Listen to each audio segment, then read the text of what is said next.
Moi, j'aimerais juste apporter un élément chiffré en matière de projection, juste pour vous donner un peu un ordre d'idée de quoi on parle. Cette énergie verte, au-delà qu'elle soit, c'est vrai qu'on parle de l'or noir, et là, c'est l'or invisible.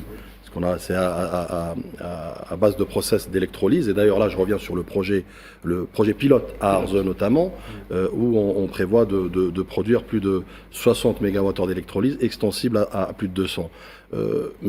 Encore une fois, l'Algérie a toutes les potentialités, tous les atouts pour devenir justement un hub énergétique de cet or vert, entre parenthèses, mais surtout aussi un hub d'une nation exportatrice d'énergie propre. C'est ça dont on parle aussi. C'est pour amorcer cette transition énergétique. Et c'est pour ça que tout à l'heure j'ai évoqué que l'Algérie, dans sa vision, elle est déjà sur le après-pétrole.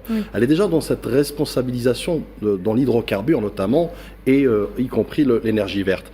Et je reviens sur l'élément chiffré. Rapport McKinsey 2024, on parle de plus de 2500 milliards le poids du marché de l'énergie verte, notamment de l'hydrogène vert.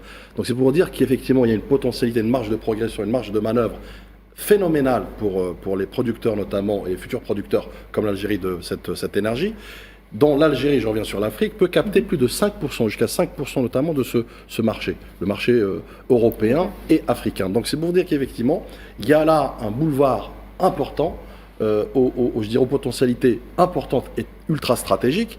Et il faut rappeler aussi cette vision énergétique de l'Algérie qui ne vient pas du néant. C'est-à-dire qu'on a cette expertise, on a cette expérience, on a l'expérience de l'hydrocarbure, énergie fossile notamment, et là on va vers la transition énergétique pour devenir un acteur fiable, viable, mais surtout aussi un levier, notamment de cette petite diplomatie énergétique douce, puisque l'Algérie a démontré qu'elle était un acteur, un partenaire fiable, même en période de crise. Et je conclurai sur cette triptyque stratégique en matière énergétique, vision énergétique de l'Algérie. C'est quoi? C'est les hydrocarbures responsables, et c'est ce qu'on avait vu effectivement avec ce partenariat avec les majors américains pour faire ce transfert de technologie dans la souveraineté, mais aussi dans le respect de la nature et des terres, cette terre sacrée pour laquelle le sang a coulé pour sa souveraineté, son indépendance. Et puis on a un deuxième axe principal important qui est la transition énergétique. Et là aussi, on devance un peu les autres acteurs, à savoir être ce hub qui plus est, je rappelle, géographiquement parlant, est très bien placé. Oui.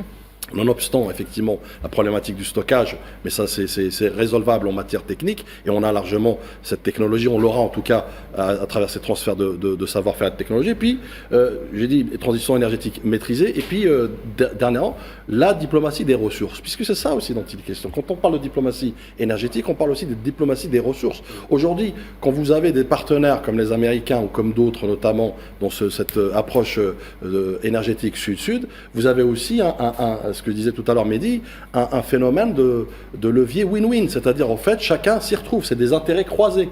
Notamment aujourd'hui, pour certains pays, ils veulent peut-être avoir des énergies alternatives à des sources d'énergie peut-être qui subissent des instabilités, notamment avec le conflit Ukraine-Russie ou autres. Donc vous avez, l'Algérie a su être justement cette alternative, notamment pérennisée, stabilisée, pacifiée, mais surtout aussi avec une vision, avec une souveraineté, avec une indépendance et avec une réflexion et une vision à long terme.